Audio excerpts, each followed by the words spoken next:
yenze MC Matsi kanganye bafande bababuze ko tebazze kwata abakozi babikolobero lunako olwaliro bazze kubuulira njiri bazze mumanye bananga abayimbi bamwe ababayimbire nyimbe zikoma ku mitima gy'abantu abantu bo ebintu babire babatya bayine yibasomooza bayina ebibanyigiriza bina tugenda kubiwayawa yamwana afande kansokinda musekugwe sema okay bananga abatulaba n'abatuuliriza amanya Sergeant Bukenya ngabo balyogera walanti officer class 1 now ndi wano mu kizimbe era ndi ku KTV TV y'obwakabaka bwa Katonda ebulira enjiri esumulula ewogoba emizimu ewonya abalwadde leeta abantu abatalina ssuubi ne bafuna essuubi era twebaza nnyo Dr. Bishop Livingstone Kiganda ne Cindy Kiganda wamu n'entire team yonna ne management eya wano ku KTV ne ku Focus balamusiza mukama bampera mukisa natusedda wendi. Amina afade nsanyiso kulaba katuze ko asabande Emma yala museko bana Uganda. I'm going to take this opportunity to greet all of you people who are watching us live this time. I'm called Afande Emma Omuna. I'm a Muteso by tribe. That's why I want to use English because Luganda can disturb me a bit. I want to thank Pastor Chiganda. I'm alive today in the Kingdom TV. I have my friends like Churan Africa. He used to be with me somewhere in the crusades. So people of Kampala, Teso, Komi, Soroti, Bukedia, Ayaga Tenyeskiro, Okirora, Yesu Yoga, Noi, Yalama, Irongono Sijo program. Okay.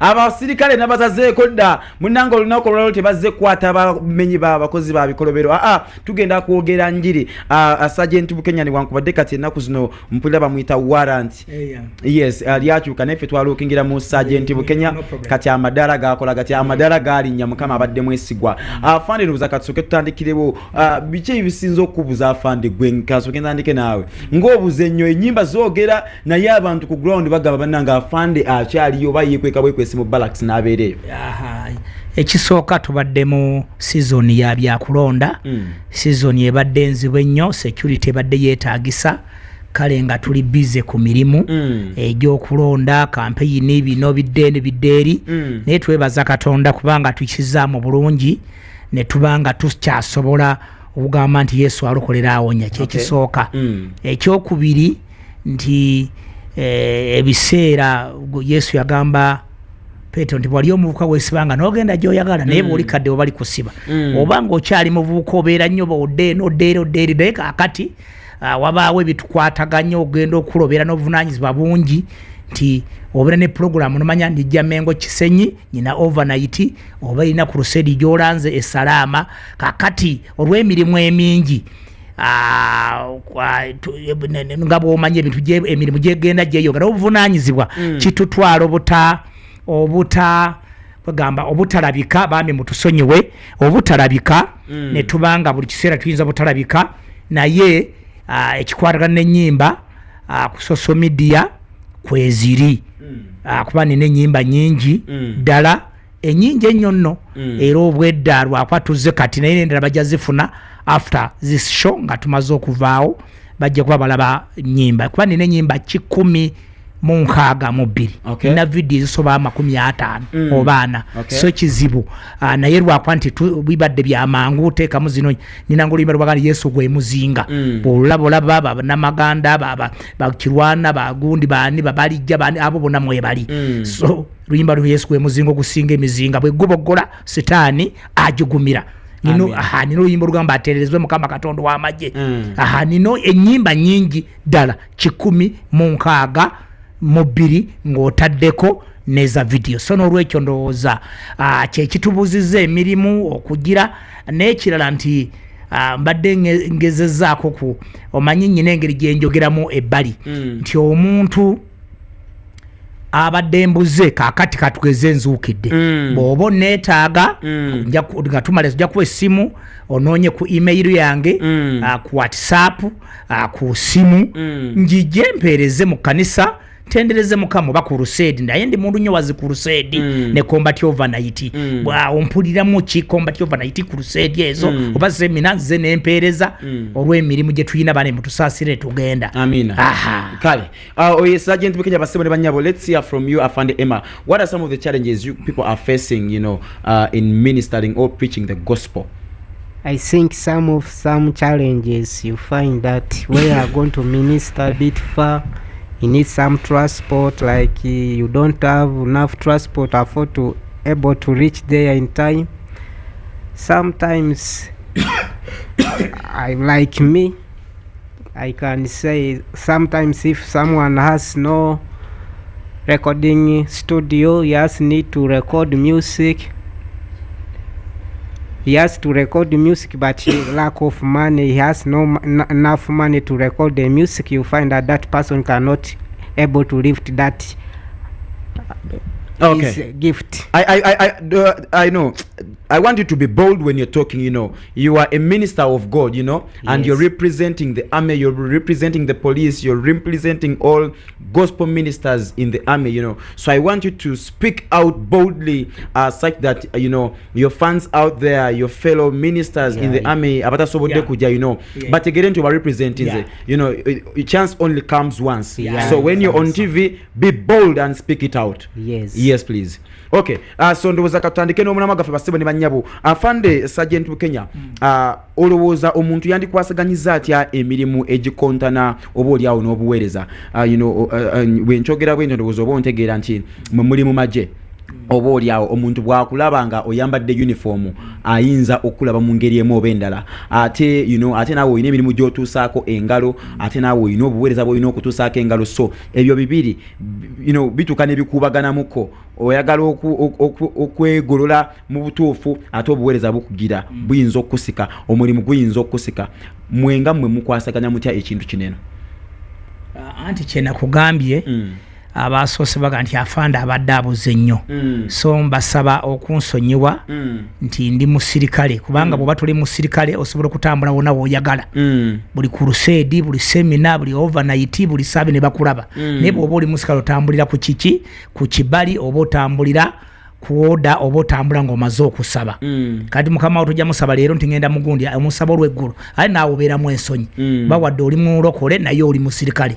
Ejja gavumenti oteeka ogituukiriza okulaba nti najjo gikolebwa, ate ne ejja Kaisaali, ate ne gino ejja Katonda oteeka ogituukiriza.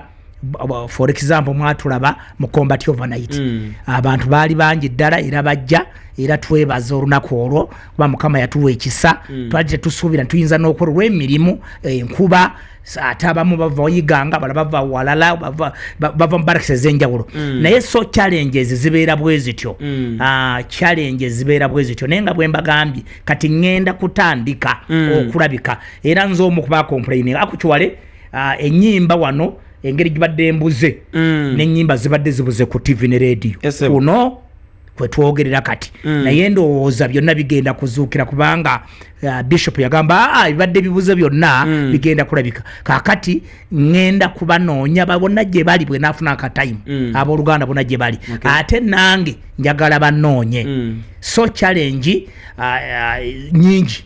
Kubanga katugeze ova magamaga oyina kugenda Mbalala oba ogenda Masaka, te transport kubagaba mu magye wagenda kuyimba oba genda ku crusade. Kitegeeza nti bali abakuyise babati bakusindike transport obanga tomuyina tojja genda.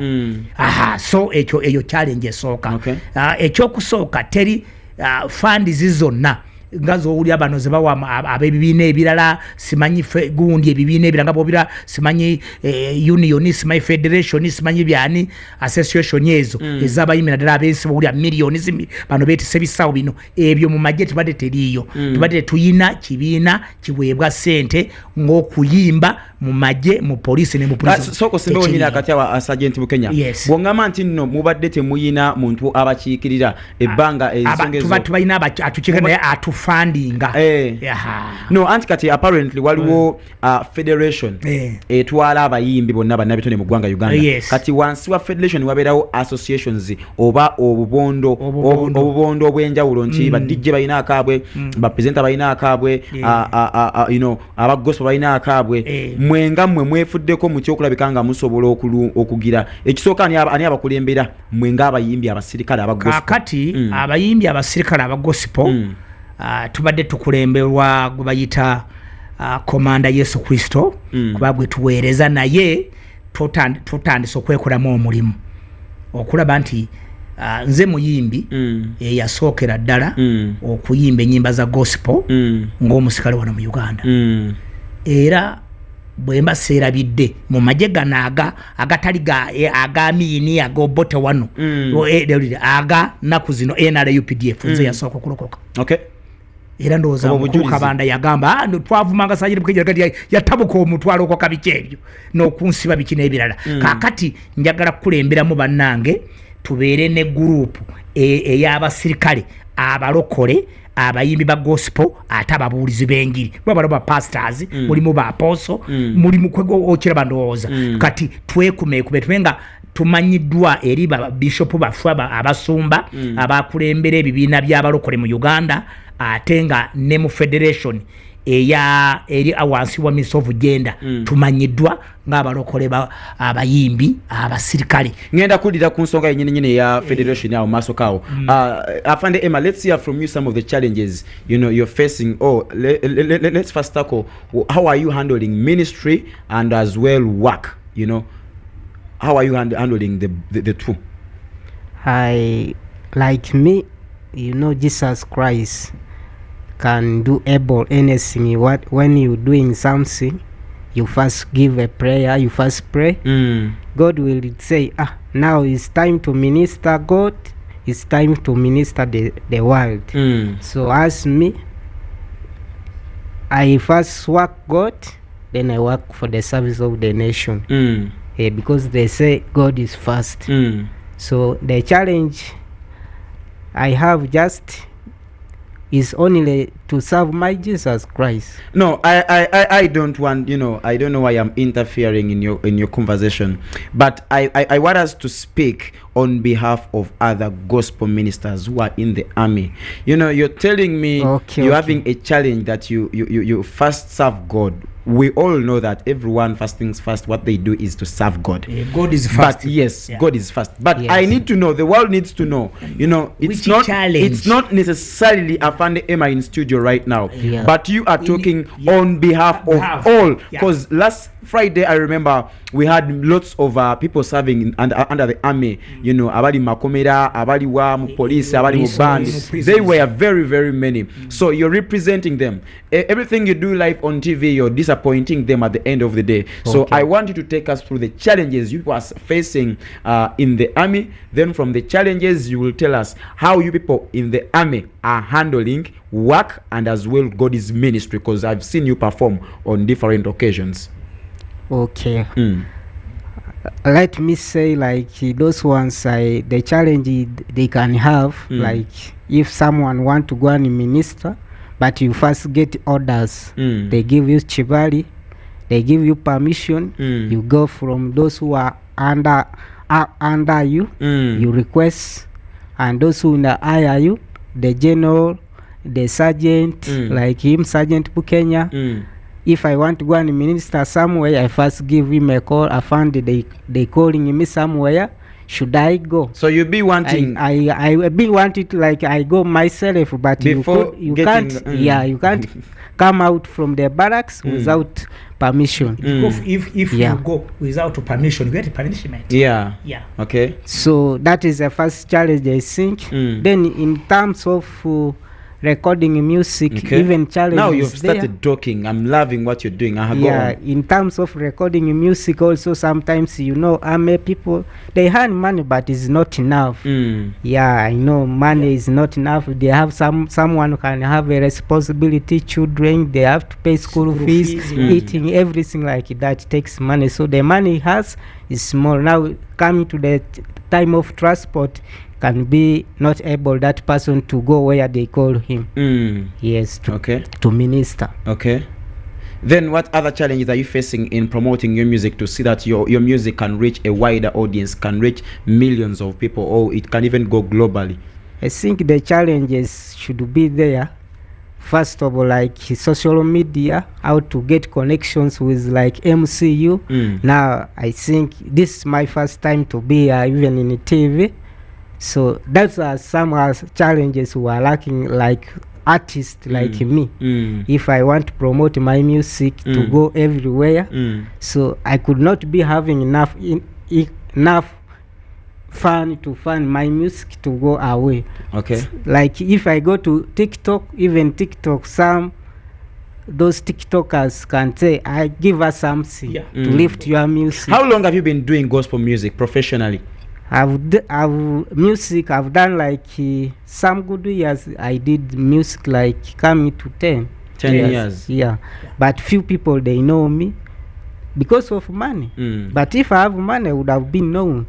Okay, and there was like let me clarify this live on TV. You know, gospel artists have a tendency of saying that baso moze wanyo oraka sente. First things first, generation je tulimu eno AI, artificial intelligence, digital, internet. You yourself gwe capital wasoka. So if you're an artist there, I'm so surprised. He's telling me he has been in the industry, has been serving God for over 10 years. 10 years, yeah. But he's struggling, still struggling. How can you tell me you're struggling yet you're having TikTok, we're having Facebook, we're having Instagram? Chijja kiti afande. Cause ingereza ko kutunulira actually abasinga abali mu maji abaweereza aba Kristo, you know, social media zamwe ziri low, abamute mu bifaako, you know, you don't put in that effort, that much effort. Another problem, let me tell you. Use the microphone please. Yeah.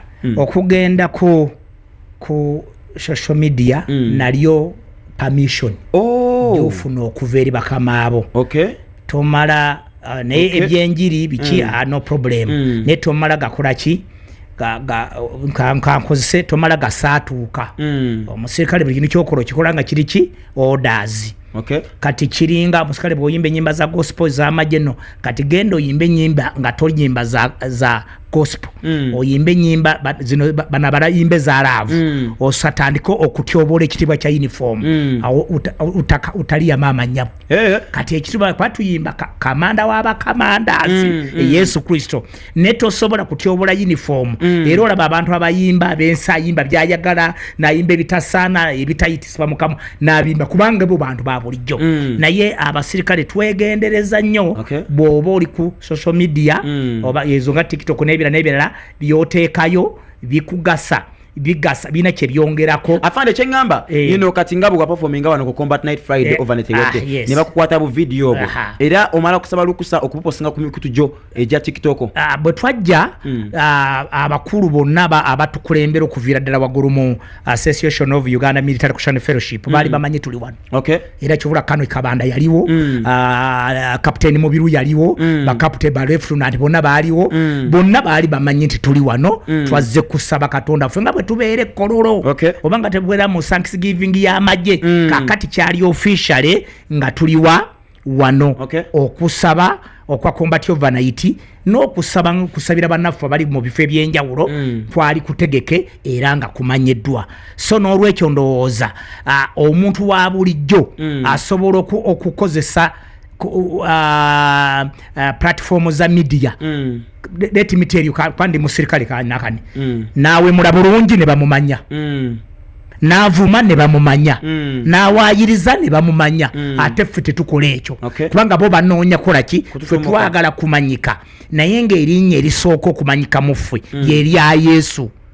Obo kitegede ndowooza Yesu asooka amanyike mu ffe. So ebintu byonna bye tukola biba byakwegendereza n'ekirala nga bwe gamba nti ekibiina kyaffe kibadde tekinnaba kufuna tebwe tukwata ebintu bino tubiteekayo tukola bwe tuti tulina abakola bino oli ku front line wagenze Somalia omaze emyaka 2 wakadda ogenze Congo Central Africa kakati ogenze gindi kati kiba kizibu nnyo okufollowinga ng'omuntu alina obudde nga busaawa yonna abeera kuki akutyo bwe tubeera mu barracks tokkirizibwa kubeera ku masimu ago oyina kubeera ku mulimu oba oli ku kota guard oba oli ku mulimu oba oli mu kamera oba oli mu namawulire oli ku mulimu nga bwe guli kakati tweyanza so yes ye challenge je tufuna kugambye nakayimbe nyimba 16 mu meka mu simba wakati awo tukyalina Sergeant Bukenya mu kizimbe basebo ne banyabo atene afande Emma tugenda kunywa kulendera amazzi but bwe tukomawo tugenda kusoka tutunulire okukyuka kwabwe obabbo okuvalwe bakkiriza Kristo abantu kireetedde abantu okulabikanga nabo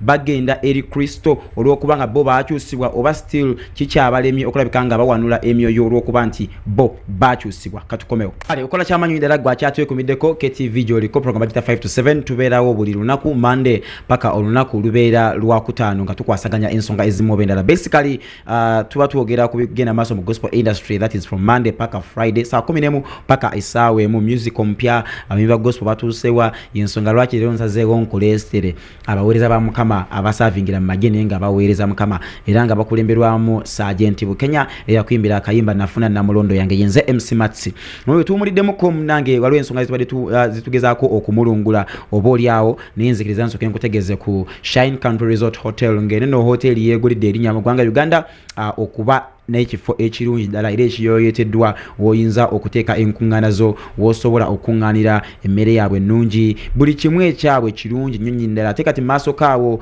towards Easter waliwo ekipya kye tugenda okubasabuukulira wobanga obadde osubwa nnyo live band music okutuulakawo ne family yo ne bakuyimbira worship live band ne bakubiramu ka praise live band n'onyumirwa nga bw'onywa akasodako Shine Country Resort Hotel ekyegenda kubanga ekikwasaganya anytime soon KTV ejja kubanga batuusako ngo ku weekends ogano otulawoko abaana ne bawugawugamuko ne bulya ku fish kiva mazzi ne bakikusikirawo obulamu ne bulakanga butambula ate n'owulira ku nnyimba za Mukama Katonda then gwe omuyimbi atandika ng'ononya studio wogenda recording la music Aba Records ye studio gyogenda okola nayo basangibwa Kawempe Tula Road yemu ku studio ezisinga mu ggwanga Uganda ezikola audio production omulungi ntumiddeko abayimbi b'eggwanga abenjawulo abatwekumiddeko agamba atya mukwano gwange niye Sonia nkutumiddeko nnyonyi ddala kyokola kyamanyonyi ddala Princess Lydia no yene mukwano gwange nnyo namwe nabali ko Makabiko ogamba otya team Anule bandabire bwe tumulidemuko Sergeant Bukenya ne afande Emma mbadde neetaaga okumanya has your change made any impact in the society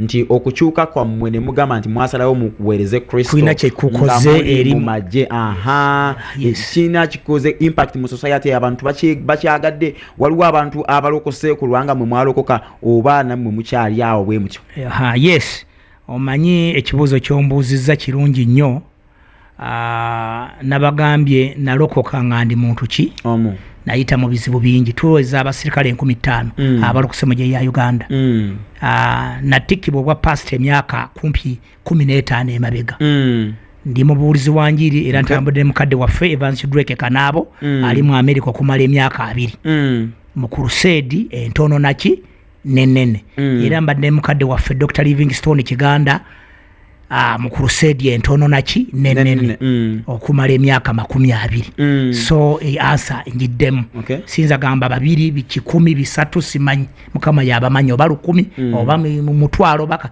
ne bantu bajje baka nalokogala ku luyimbalu nalokokamuze bundi gwe wanje tuzobolokole ndi past egindi so ekyo Mukama akikoze bangi dala kubanga bantu tebawuliranga afande ya Bukenya Sergeant Bukenya yabbye yakuta omukazi yakoze bwati yafeza omuntu ati bantu nuulidde nengezaako okulaba nti ntambula bulungi ne Mukama waffe okulaba nti enjiri ebuulirwa era ssebo wenjogerera 10 z'abajaasi mu UPDF mu poliisi ne gundi ku lunaku lw'abakyala nabadde mbuulira ku poliisi enaggulu mu barracks abadde babeera nagundi nkuŋŋaana kati nabuulidde eggulu mu barracks nga 8 nze mbadde mbuulira eggulu mu barracks navudde mu kyaki endala nabadde mu kyaki 3 olw'olunaku olw'olukulu era ne tuweereza kyabadde kirungi era abasajja be baagabudde okuva mu poliisi abaali wano be baagabudde era omubuulizi era omuyimbi abadde nze ku headquarters ya poliisi so suubira kikoleddwa era manyi nti Meja Serunjoji muganda wa Mukibe yayimba wana atulaba Drake Kanabo ali mu America abadde atulaba lwekuva okuvira ddala ku combat overnight era kati atulaba Pastor Wilson Weza n'abalala mwanyinaze reste nakachwa emitiana bateze batuulira kakati kibuuka we namasoba bonna bakoze eki nabagambi bannange mujje mutege muwulire obujulizi. So abajasi bangi abalokose olwaffe okulaba nga tuyimba ate nga tuyisa bulungi. Bayibuli egamba nti temukanganga bantu temutiisanga naye musala gwa mikole enjaki guba malenga. Nga bwe nabagandi social media okugibeeramu n'okugidukako amativa maledi ova kwezine zaffe endala sente nyingi ziba zibeetaaga okukusaba oziweeyo basobole okolaki era basobole promotinga n'oluyimba nga si lwe lulungi ennyo ekiri awo naye olw'okuba nti lwe luli ku TikTok lwero lwe bayimba lubakolaki naye n'enjiri mugiwulira osanga enjiri eti eyo olya zejjiri gubasaasanya naye nga gubasaasanya ku njiri nga siye eri awo naye olw'okuba nti kyebawulira mu matu. Naye tusaba nti ebisomooza bingi naye mukama waffe atubeereddewo. Era bajasi bangi abalokose n'abepoliisi n'abapolizoni n'abasibe n'abantu ba bulijjo ku lwaffe okutulaba nga twaloka ate ne tutuwera. So Afande Emma, how far has the gospel taken you ever since? Do you see any change ever since when you chose Christ to be your personal savior? Yes, changes are there many. People are now getting saved because when we go and minister outside there, people, they love us and say, you give us something which is, well, like you can go to the village areas, you go and minister, a certain conference or crusade is there, you minister, you find that someone was taking alikoko in a bar, say, I found it. How do you become a born again when you're a soldier? You sing for us good music. You pray for me also. We want to come to the crusade. We also become born again. From there, God is changing people like that. Yes. Have you noticed tangible testimonies ever since when you chose Christ? Tangible testimonies in your journey when that you're walking with Christ? Yeah, testimony like when I'm serving God, I believe that God can do everything. Because once I was, by the way, I got some problem when I got some problem in my back. So when I become sick, I could able to not speak. I could not able to do what, but God is able. He healed me. Up to now, He saved me from, He raised me up. Because I died then, God say, you are still a servant of God. You be still alive to serve people. So those are things which I see God has done me, because when I go to pray, I go to serve minister somewhere outside, I see the love of Jesus. I see people healing. I see people changing because of me and Sergeant Bukenya and the group in the army. Afande Sergeant Bukenya, gwengo musajja aludde mu nsike ogambe guwa kulembera guwa soka dala okulokoka. Obujulizi bwoyogeddeko nga tubutadde bali okuba enkuŋŋaana okuba ebisaawe abantu bangi ne balokoka ne bayitwala Kristo okuyita mu nnyimba zo n'okuyita kuggwe kuba nawe kennyini oli bujulizi. Olinayo ebintu ebikwatako byogamba nti nno kituufu ddala buno obujulizi Mukama Katonda singa oba oli awo siiye nange sandisobodde okuyimirira. Ekisooka yamponya amasasi gano. Ndowooza bagalaba bakamera kanjire wano bituli by'amasasi asatu ne mukono Yesu n'agakomba nga sweet piece bwe ngamba namponya abannange bangi ne bafa bagankubira Kongo eyo mu lutalo amala bagankubira Luweero bange bogattagatta emyaka gisuka mwana n'okusoba gye maze mu forces era twali ndowooza itesi twali ne bawa former IGG nakane sponsor wa Betty Kamya twalina yali I11 nga ndi RP commander deputy RP commander mu rukina na mukaga kina na musambu nefune namba ya maje era yajjanga ndi koporo kina na mukaga kina na munana nefuna sergeant nga ndi mu brigade nga ndi rudawa 10 307 brigade 10 nga n'abalatwalina ba captain ba major ba captain ba lieutenant kati ba major general so savinze ebanga dene nenga bwomanyi nti obujulizo bwe busooka ekyokwiro tayogedde bano be basirikale abayingidde nga bavudde mu somero ne bajja ne ba kola basic training ne bagira bo banjawuloko naki naffe era kyajjukira Afande General Sali Musale yawa obujulizi n'agamba muganda wange ono yali agula ku CDF waffe stabe NRA ebibye biki birala n'amagye gano agaliwo okiraba ndowooza birala mwalwana ffe twalwana twalwana era waliwo oluyimba lwe nayimba nti emundu zavuga nti ensekere n'envunza byakola pati typhoid kolo yabulirawo kuba typhoid twali tekubaji nga tulinga kisolo amazuja mu bitaba tolwala typhoid ensiri bwekulubako yekutuka omumwa gwekuyigizamu nga tuli hafu bantu hafu bisolo kubanga bagolira kitegeeza kisolo hafu muntu hafu kisolo ate muganda wange ono Emma ayina obujulizi nga bwakugambye nti mukama yamuzuukiza yafa yafaako na Kirudde hospital. So first wait, Mr. Emma, you didn't tell me, please use the microphone. You died and resurrected. Is it a story of Wakaima and Wango, or it is a true story? It is a true story. Okay. How was it like? They shot you or you just died instantly? I died instantly. From nowhere, love of Jesus Christ. That's why I'm right now alive. How many hours did you spend when when you're not on this earth?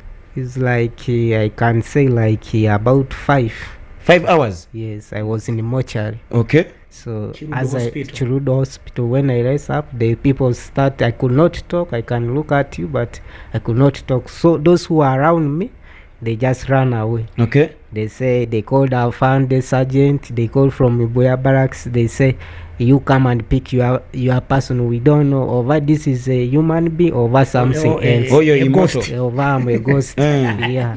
People ran away from the hospital until I found a sergeant come and they pick me. That's a big testimony. Yes. Sergeant Bukenya, kankuvugemu ko ku speed. Nga we nagambye nti no tulina federation ekulembera omukulu Edilisa Musuza ng'etwala banna bitone bonna. Ono ayina ebbaluwa eriko discharge certificate egamba doctor yawandikawo discharge certificate yagiteekako death confusion discharge certificate. Nga bibabuzabuza nabyo yasuseeko okufa kubuzabuziddwa Yesu yakutaataaganya Yesu yataataaganya okufa kwodo kati muki mulamu. Which year was that? I remember it was about 4 years. 4 years back. Yeah. Okay. Wafa nozuukira officially. Wano Kirudde hospital. Mukama yeebazibwe. Kati katugende. Afande mbadde nkugamba waliwo ekibiina oba federation ekulibwa Eddie Kenzo naye nga federation eyo erimu nayo obukundi obulala associations endala.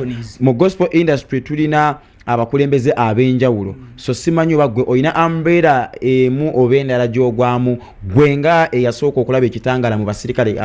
Twalina umbrella nyingi waliyo eyabeeranga ku gundi wano yabeeranga wano ku National Theatre oba Uganda Musician biki eyo balina bo bagiyite waliwo ne mula yalimu n'abayimbi abalaba enjawulo naye twali tetunabeera na association tuyina Association of Uganda Military Sunday Fellowship ekyo ekibiina ekigatta abalokole bonna abali wansi wa Major General David Wakalo n'abafanda abalala naye ekyabayimbi ekigatta abayimbi abasirikale ate abayimbi abasirikale abasinga bonna remember nabeeranga ne mu bandi eyo Kawadisa ez'amagye n'ekifulugunyu omugenzi yafa nga ye taata wa Juanita Kawalya omuto mwana wa Kawalya oyo nga tuli mu Kawadisa umoja bandi ey'omugenzi afande Kazini mwe twali banayimba emyaka 3 emabega all of those musician include abo bonna boolaba abanene abensi bonna nga baana bato P7 P6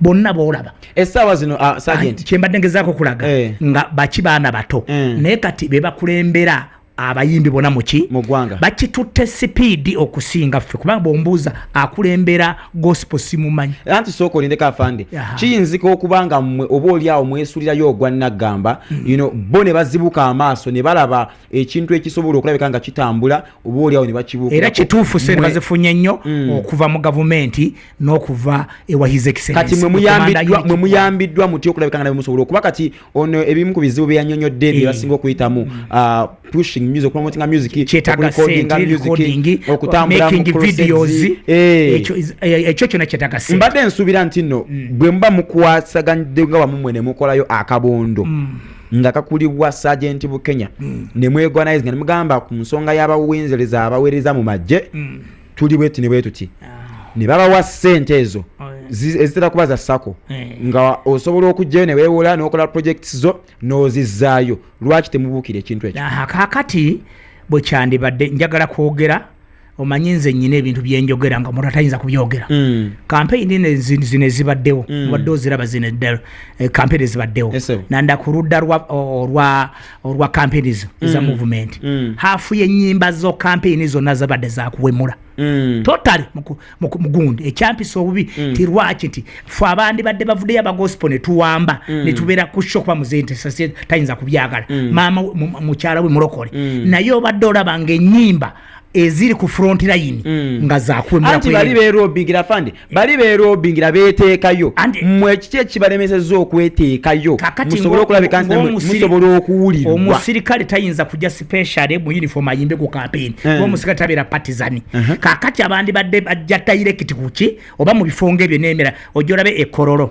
ndesa kyakula ontesa abantu tubadde ne kororo especially nali Arua kati yali tarehe 6 tera nnyo kwewunya baga civilian yabadde atye nga ayimba nga bapasinga amagye ekaweweeta gwe ne tutakulaba ne twandaba nolaba katugeze muganda batajja kundaba nolaba education oba kamiliyoni wa amagye yabadde atya ebombo nga bapasinga ba senior officer nga bambaze nyota ba general ate ye yayimba linda kwa fande how do they get those connections ezo bazifuna batya ez'abantu abakola oba bwanise ba immediate personnels aba managing stages ennene cause twandibadde tusuubira nti nno akayimba nafuna na mulondo it's a big song kayimba kamaanyi era kyemanyi ne bakayimba nga muzeeyi atudde wali eri ajja kukyamuka era ajja kukyagala how does it come nti Chameleon ajja sobola okufuna stage ya his excellence Yoweri Kaguta Museveni gwe n'osigala nga togirinnye kakati ngenda kulabwa kyakulabika bwe bali ekororo abayimbi bayimba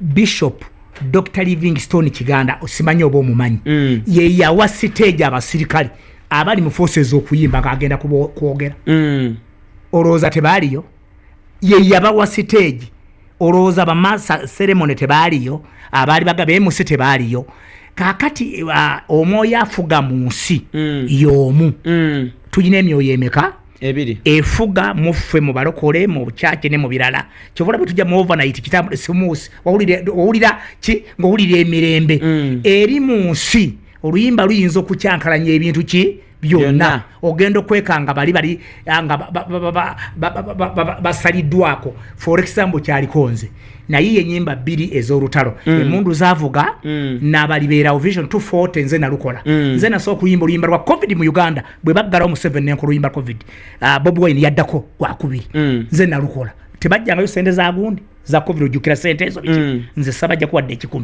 kakati tutuuka Arua ngenda kuwerokaminga commander in chief lunaku lw'amagye ndi mu uniform ndi sergeant w'amagye emyaka mingi oda negamba tuyise bebe kuru oda yajja oda mbegamba bebe kuru yalina okuyimba MC yali Diba Sento what Major General tuva ku kyalo eki owokubiri yali Kanonkalubo mulokole omulala ddako baali basatu ne batuga mwana wange ebyenso bikola ki obimanyi toyina kyakukola ffe program gye tuyina eyali codings oluyimba video ne audio yegwe naye twewuunya n'okwewuunya ng'ate okoze eki twewuunya n'okwewuunya gwe kennyini nga gumula yayimba kakati okiraba nti waaliwo engeri waayi kankyogera openali Chameleon bwanajja ekororo okuyimba oba n'agenda ku crusade oba n'agenda wa oba edikezi bajja batwamuwadde miliyoni 2 ono bwanajja okuyimba bajja wa combat yayimbidde ki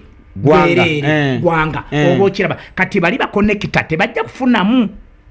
Are you getting me? But presidency abatwala ebina bya gospel industry waliwo omukulu gwe bayita King Wesley waliwo muliddeko si mulidde kati mani Wesley gwe nali manyi yali musumba yafa wabanda ntira yifuka teri nyandi ulidde kati King Wesley yakwira abimba gospel mu Rwanda Uganda ndi ulidde kati okay kubanga akikirira abasirikale mu buli ngeri yonna bwe wabeera wekyetagisa yenze nali mulabye simulaba ne kati butegedde era simu nja kugifuna ategende wali ebiina ky'abasirikale bonna mu poliisi mu Uganda ne mu magye abayimbi ate abasinga bonna balokole kyekyatuyamba abayimbi bonna abayimba mu magye gonna balokole kyekyatuyamba nga sinadda wa Afande Emma Sergeant Bukenya netaaga okumanya ensonga zino zonna zizze zikubeerako occurringly n'olemesebwa wano n'olemesebwa wali let me give another sample bagundi nakani twali tuliguru kati twali ku Watoto Church kati bwe tuba ku Watoto Church ne Prime Minister ngajja omugenyi omukulu yasali musale tugenda okuyimba kati Major ndi wala na icing ndozo manyi nagamba Sergeant Bukenya oluyimba lugenda okwandiza Prime Minister n'aba ministers bonna baliyita nafuna na mulondo we muva okuba wano olaba omwoyo bwavugira wali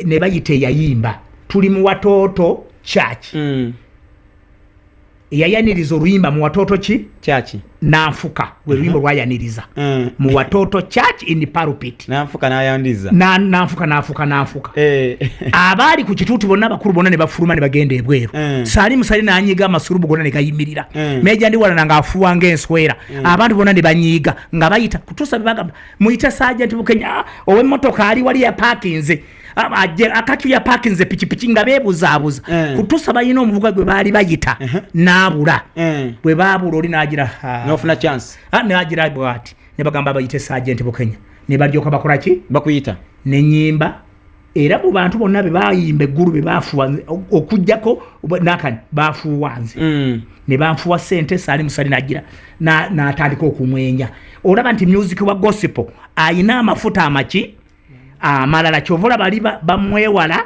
okubera mu bifonga ebyo tisinga luyimbibwe kororo olabyeko twina bali bwe yayimbye ndoza yali lonkingo bayagundi muzeebe bajja tesabisandira ne balabawo ekintu ekirala bamanyi luyinza okumenyawo ebintu ebirala luliko amafuta luliko amaanyi bamulwanyisa wenyini Sergeant natera okumenyamu katono nnyo neetaaga okumanya mu ddakiika emu byonna bizze bikubeerako olemesebwa okubibwa ebikono ne weekanga nga abamisiri bakamiliyoni babebekulu ba Eddie Kenzo balinye ku stage ezo oba oliawo ze wandirinnyeeko osaabi so olindeko gwe nga gwe otutteyo omutango okulabika nga ofollowing up of which nti we tutuuka ku mikolo emirala obeera nga obeera first priority ekyo kigezezaako mu lugendo oba naawe obirabiraawo nga bituuseewo n'ogezaako okwenyigamu nga olunaku lutuuse no sisobola kwenyigamu kubanga nze nali ne Museveni mu nsiko president wa Uganda era nze golaba nakuumanga abo ewa Kasole Kampala Parents nga nkuma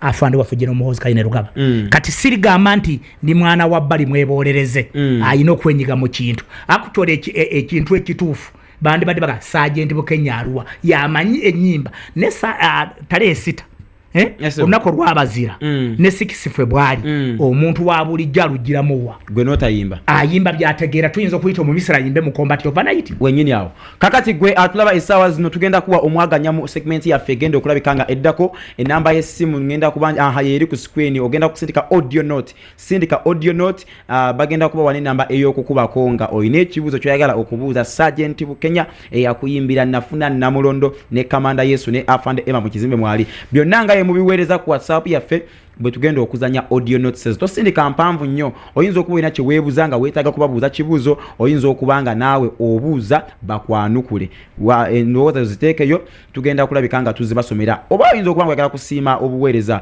bwe batuusaako engalo yenze MC Mats kanywa amazzi nkomewo kyekyo Yesu gwe muzinga obusinga emizinga bwe giboggola tamanyi gino giri Iran tamanyi giri nakani naye Isirayiri naye no Mizayiro bwe boggola Setaani akola ki anatetemeka ajugumira ntumiddeko abannamagye mwenna batulabira mu Barracks ebombo abali embuya abali emakindye abali wamenye wandekewa abasirikale bangi bannange message tuzifuna kwemuli era mutwota buliro musindike voice note siuma mwine ebibuuzo bimwagala okusindikira abemakindye batulaba abemakindye abembuya aba SFC aba military bonna batukola ki abali ekatabi fast division batukola ki abali Moroto abali Rubonge abali Mbale sa division abali Soroti Kumi bonna batuulira abali Emitiyana Mubarak yo mu kibira wali awo abali eri ku rehabilitation center MRC Mubende abali Kabamba ku training wing abeka wewe ta Segawa atuulira Pastor Segawa akola ki batufunula bulungi. Let us know if you have any feedback, you have any questions. Kyonna kyoyagala okubuuza Sergeant Bukenyani Afande Emma. Enamba esembeyo 14 gyolaba ku screen. Sindika audio note. Tokuba sindika audio note okibuzo kyo ngenda kiisayo mu dakika ezitali za wala sagala tenve kumpe omusigale nga muziweereza but njagala muziweereze nga tukyatambuza program eno ekintu kirabikinga kigenda maaso. Abasumba ab'enjawulo abatumbudde agamba atya omutume Agnes Abigaba awo ku prayer tower church ekabowa mukyala mukadde Sala Oswana nawe mutumeddeko namwe n'abatwekumiddeko Apostle Alex Mitala. Okay naye kwali atwatambulira crusade koze etandika ddi crusade yo ku Salama jo etandika nga 22 paka nga 29 tebatwote buliro bagenda kutuuka ekyali ku Friday mu combat over na kigenda kusikawo kigenda kusingawo ebagati bagoereza crusade nedda twatuula bagenda kutuula Muzeyi Kabanda nawula agamba bwadde mwenakuza mwe 2 mweteketeeke tuli tayari 100% plus. Okay yes kale so mujenge nakuza mwezi 22 okutuka nakuza mwezi 29 awo ku Unra Grounds Rasta stage we tugenda okunganira leta aweddemu amaanya aweddemu essuubi omulema akonzibye bugenda kubeera bujulizi ku bujulizi week number nange ngenda kubeereyo nga abafu bajja kuzuukira atolo tali wano teyazuukira amina. So Afande bwetuwumuliddemu ko katono nnyo kansoke mbuze ku Afande Emma abadde awoze nnyo Afande Emma. So Afande Emma biki ebisinge okuinspiringa mu magye gano g'olimu n'osigala nga okyakola ekyo kinyi kyokola koza Afande ayogedde ku bikono. I think ndowooza wabyogerako at a point owulira nga olinganga ayagala gwe okulekebwawo kubanga gwoyiza okuba ali akusinga amayinja kati bwowulira nga ate bamukuba ebikono olinganga ayagala okulekawo obuweereza okihandolinga otya ekintu ekyo. Anta maje tutambulira ku order kati order sigala order yombali nasoka be attentive. No, I mean, what keeps rolling in your mind, in your head when you see him, saying, bamukubye ekikono gyabadde okuyimba. At a point, do you feel like you want to put down the towel to quit ministry ogambe bwembanga oli bamuganya okuyimba nsinga amayinja aluddemu kati ate nze kitegeeza nze bannange sijja nakuweebwa yadde akazina sijja nakusembera wali lukuŋŋaana. What you have said is true, but God, I feel like if me I can't give up. I have to pray hard so that I continue ministering God. Even if Sergeant they have not called him somewhere, chance comes once that you said the other at first. Might be my chance comes through. Okay. Kale ndowooza kansoke okay kaneyongereyo kaneka so Sergeant Bukenya waliwo ensonga jenjaga tumulungule omanyi bw'omukisa ngeri jeguze nti lero tubayina ku TV obulumi njagala bwe muyina ku mutima buveeyo oba oli awo bategeere ekintu kyoyogeddeko kisinga kyosirikidde n'ogamba ekintu ekyo kyagaana naye kale naye bw'ovaayo n'okyogerako oba oli awo ebiro bidda noberanga naawe ofiibwako ensonga netegerebwa.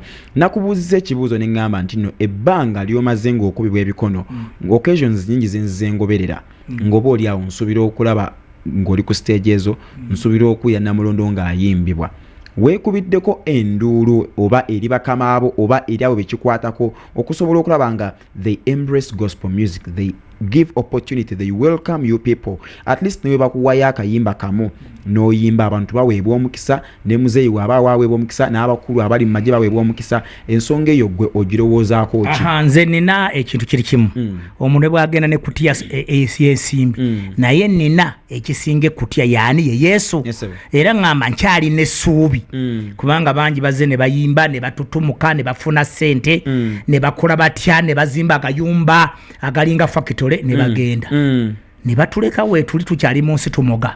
Kaakati nze ndowooza nakugambye ekikyamu ky'oli agenda n'anoonya kyakwambala n'amugamba jangu oyimba okunamira abantu ku mukolo ogwa president n'alekawo twina bati yandiyimbye oluyimba lwa nti saabisaanira oba wandibadde mufu olaba ng'oluyimba lukwatagana n'oli baali bagenda okuttira egiri down nkyajjukira president Museveni yali ya Kololo Thanksgiving gundi bw'amala okuyimba bugembe n'ayimba wandibadde mufu sinza Katonda president n'amukwata ku mukono n'agamba mukyala we n'agamba omwana oyo twamunoonya dda nnyimbira oluyimba olwo yayimba kunze abeera luddawa weekwekawa nga bwe mumbuuziza wano n'amugamba nti nseseekwekanga naye ennaku ennyonka butaabe eyo mu kakyaki nga kakyali waasi ennansana nagamba bagamba obeera Bungereza mu Amerika nagamba sebo mu Amerika mpozi mu Amerika eri mu mayuni ga bwayise eri ennansana waasi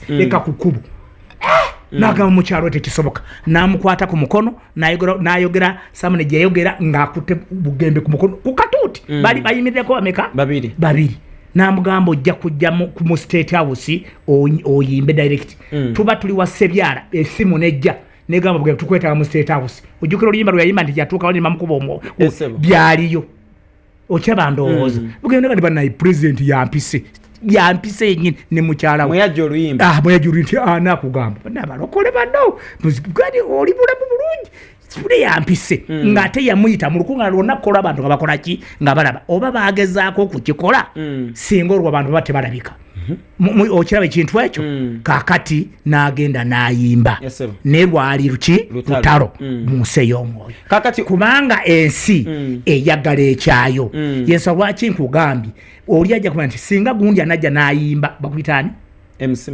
MC Max n'ayimba oluyimba wansumulula lujja kulawo enjawulo oyo era bajja kuyita mulala si eyo yokka nno waliwo naye waffe yawamu ogenda okulaba yafudde ekyana mukaka ayimbye egindi yafudde egindi ayimbye owemolota ayimbye ne weebuuza omukolo gonna nga sirabako ngoma nga sirabako gundi era abo nabo bavueyo nga waliwo aga nti bw'anaayimba wanajja tuyitako bw'anaayimba bajja kumwagala n'olwekyo nsuubira ffenna ekintu ekyo kivuemu bweba talehe sita ekyo nkisabidde ono covid eyimbibwe basirikale oba basirikale bamagye oba bapoliisi baki ezennaku ez'abasirikale ziyimbibweko basirikale naye basivilian okuziyimbirako gwe oli ava eri ati anoonye civilian amunoonye makindi oba ku kalenda oba ku bagindi aba batumanyi tibali atamanyi bakoze eki enyimba z'amagye zonna eziyimbibwa mu nnaku enkulu ze bakuba ku TV ne UBC ya Uganda zambi olowooza tebamanyi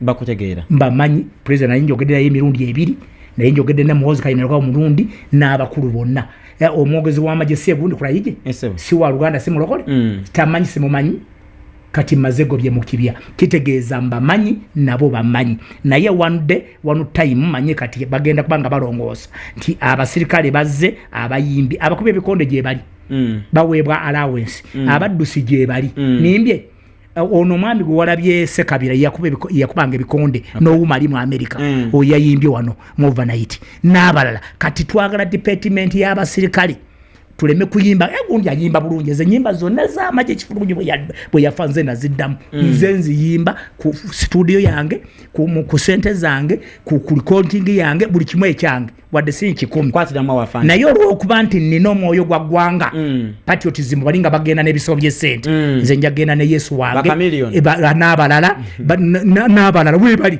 ekirala ekyensembyayo waliwo eyaŋŋamba lwaki ku mikolo gyaffe gy'abalokole president mwajja mu kyaki tobeerayo kati nsaba abapasitors bonna ne ba bishops abali abo baali basumulawo kanisa ya pastor Kayanja naliwo Museveni bwe baali balonkinga kanisa ya Namutebi naliwo bakireete bwe baali balonkinga kanisa ya Kiwewesi naliwo nayimba president amaze okolaki okugenda kati namwe abanumiriza atayimingenga nga wa atoze wenjagala kizibu bijja biri bukunziruka ko soko indeko lindako abateekateeka enkuŋŋaana ez'abalokole oba ne bayita omukulembeze w'eggwanga His Excellency Yoweri Kaguta Museveni lwaki bakuma omukisa okuyimba nga omukulembeze akyatudde mu kanisa ate oluvannyuma ne bagamba tusabire Ssajja Kenya afune ranka ng'ate kamanda yekitaga bajjaawo agenze lwaki kiri bwe kityo olaba essanyu lyayiza okufuna president okulaba nga bwe twayimbira wano n'omuteereka nti tujja kufulayo abajaasi baffe n'abepoliisi nga 6 bajje basumulula ekimbagalija bakumbe bamagulu gawokoke okiraba ekintu ekyo naye bw'amala genda tumuyite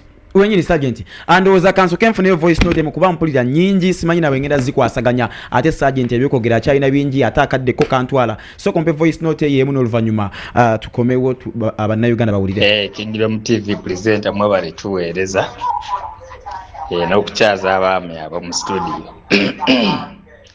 amannya agange Mwabiru Wakiseni ajja kumbuliza ku mwami oyo afande Bukenya abadde atuvuzeeko banga newe bali batujalizaako esebo ate balina kwagala nnyo Katonda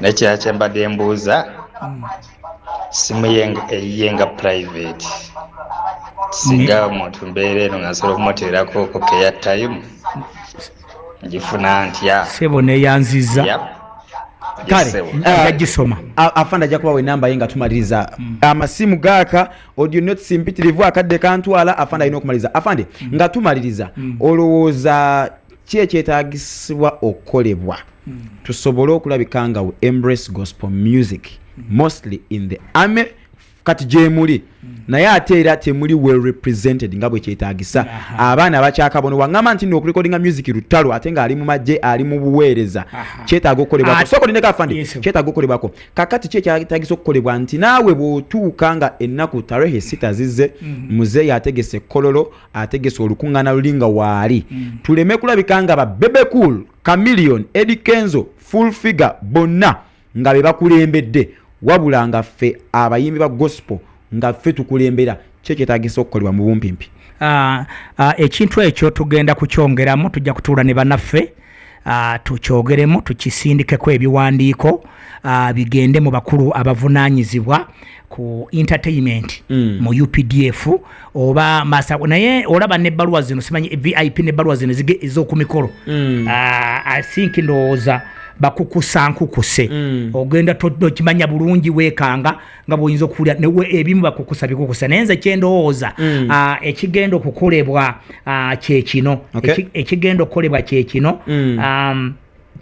ekigenda okukolebwa kyekino nze ndowooza kwe kulaba tujja kuwandiika tukyongereyo ekisooka nze golaba nina recording studio New Vibe Records naye studio zone ezakagabibwa ndoza ziringa mukaaga mu Uganda omuli ne video camera ze milioni ebimeka ebina nenjogera waya pini buli kimu badde noonya sente era abooluganda ne bampaako ne nnyongerako nengola studio yange ne baakagaba studio 8 mu Uganda wano lwaki naffe abalokole muzeeyi tatuwaayo studio nibamba ekulirwa Sergeant Bukenya buli mulokole agende wa Sergeant Bukenya recording kisabe ku mpewo nsaba His Excellency Commander in Chief n'abavunaanyizibwa ku bintu bibiri ekisooka nera nkajje nnina nnungi bansabira naye yeetaaga okwongeramu okwongeramu okuba emyaka gye nkoze biki mingi ekyokubiri okulaba nti tufuna recording studio okugyongeramu amaanyi esobole okurecordinga ennyimba mu audio ne video ku mutindo ennyimba eza patriotism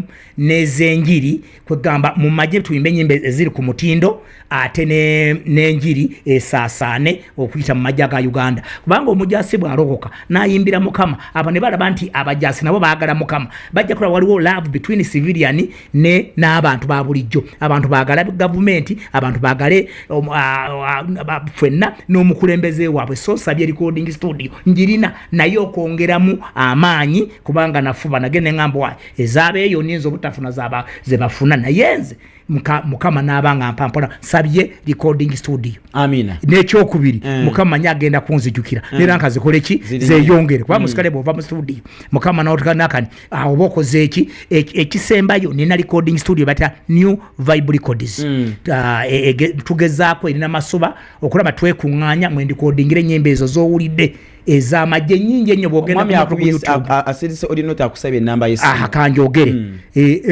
wabaddewo ekikono TV sigirabanga eno nga bw'ogenda awala tebaagala oyogere enamba y'essimu gibawe enamba yange y'essimu eri 0703 51 36 82 0703 51 36 82 eyo namba kuyimba bizibu batwala kibanja kyange ate oyagala nakuwagira obuweereza buno kuba twagala kwekolamu omulimu njagala nkubule bwe nakani tubenga tutambula n'emmotoka y'enjiri nga nsiibula ate nga abasirikale bonna mukube ku namba eyo eya 0703 55 tusobole ffenna okwewandisa okuggwayo tutwale ekibiina kyaffe ky'abasirikale abepoliisi abajjaasa abalokole tube nga tukiwandisa bawe handles zokozesa music we bayinza okumujja omupya n'omukadde kakati omupya n'omukadde nga bwe mbaganye n'ennyimba 15 16 music wange ow'amagye music wange owa gospel ow'embaga oyinza okuba nga otwagala ne ku mbaga by the way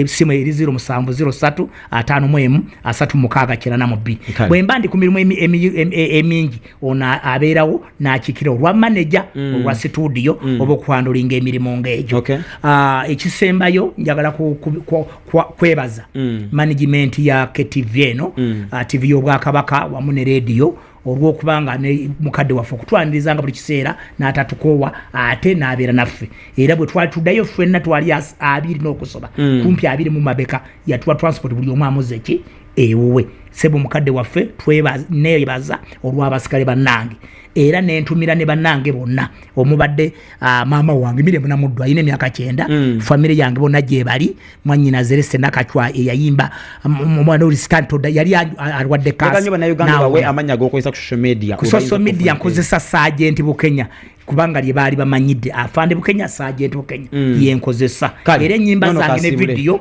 kweziri mukama bampeera omukisa mulinyirisinga ennyimba nyina nyingi balindire mu studio balinde ku kiri kyonna nja kubamba enyongera sija kola enteekateeka your last words to your fans out there and your greetings plus your handles. I want also thank this TV to host us, mostly presenter. Thank you for hosting us. I want to salute everyone outside as I'm saying bye-bye to you. I want to greet Pastor Simon Mukwano Gwange, Pastor Semaganda. Give people your handles. The time is getting done. Churwana Makafrika tukozemo muri itunga Keren wepupetengo TV looking it. I want you to I'm giving a chance, give your handles when you get on TV. Yes. Don't go off air without giving your handles because they need to follow you. Yes, your names on social media. I'm using Brother Emma or I found Emma, but Brother Emma TikTok, you go to Brother Emma, you check, you get me. Kale. I want to greet people all in Teso yogakere itunga nipupete ngosto mosana nwajengo Kingdom TV osalaitosi itete Kingdom TV Dar es Salaam yalamano yalamaye kale muganda wange Kato Abe nkwagala nnyo obaddeko ng'otumbudde oyo munnamawulire munnange tukola omulimu gwegumo namwe nababaddeko Alan Kena olabaddeko nkulabye namwe nababaddeko bambe ababeerangako kyemukola kyamaanyi ddala twagala okwebaza ttiimu yonna gye tutambule nayo betukoze nabo afande mbanoonyeeko bambe tulabike nga tukomyawo gospel music into life balina ennyimba ezinyiga emitima ezikoma ku mitima gyammwe bajja bakoyerera bulungi nnyo kyonna kiwetaaga okumanya ku Sergeant Bukenya oba tusobodde mufuna osobola okunnoonyaako gwalina namba yange nja mukutuusaako buli kimu kitambule malidadi sana ngenda okujjukiza olunaku olw'enkya lunch hour service jangu twegatteko ku Christian Focus Center saawa zigenda kubeera mukaga kitundu paka saawa zibeera 8 kitundu Bishop Kiganda ne Mami Cindy Kiganda webali nnyo omaanyi ate ekiro wagenda kubeerawo overnight Friday miracle overnight ku Christian Focus Center kati ate era nkyawa wagenda kubeerawo webuulize oyanukulwe so jangu n'ekibuuzo kyoyinza okuba olina ekibuuzo nanabintu benasanga nga bawakana nti no munnange embizi ze baakasuka mu mwala ate zaali meka biki ebintu ebyengeri ng'eyo jangu n'ekibuuzo kyo Bishop Kiganda agenda kuddamu muleme kuteekawo ssente ate nze nkoze nti Christian Focus Center sabwa musanvu yenze MC Mats and the entire team I've worked with